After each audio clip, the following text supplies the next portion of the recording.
আল্লাহ আমি ছাড়া এই দুনিয়াতে তোমার গোলামের অভাব নাই, কিন্তু তুমি ছাড়া আমার আর কোনো রব না। তুমি ছাড়া আমার কথা শোনার, আমার ডাকে সাড়া দেওয়ার দ্বিতীয় আমার কেউ না।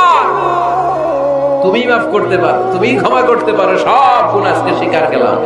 অনেকে অভিযোগ করে আল্লাহ আমার এইটা দেয় নাই, ওইটা দেয় নাই, আমি এটা পাই নাই, ওইটা পাই নাই। ও পায়, আমি পাই না কেন? ওর চাকরি হয়, আমার হয় না কেন? ওর ব্যবসায় লাভ, আমার লস কেন? ওর বউ সুন্দরী, আমার টাকা লাগেন?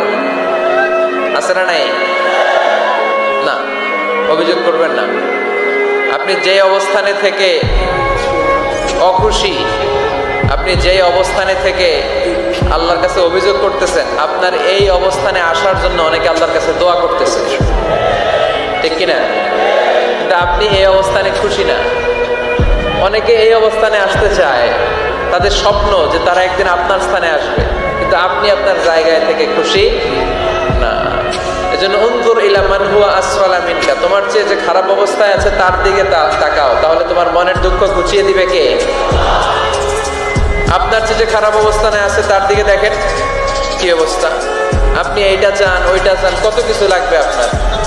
হসপিটালে যে দেখেন ক্যান্সারে আক্রান্ত রোগীদের কি অবস্থা দেখেন। ক্যান্সার যার নেই কোনো অ্যান্সার, বাঁচবে না সে।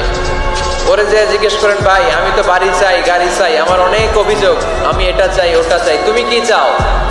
ক্যান্সার আক্রান্ত রোগীটা বলবে আমি কিচ্ছু চাই না, আমি খালি বাঁচতে চাই। ক্যান্সার আক্রান্ত রোগীটা কি চায়? শুধু কি চায়? বাঁচতে চায়।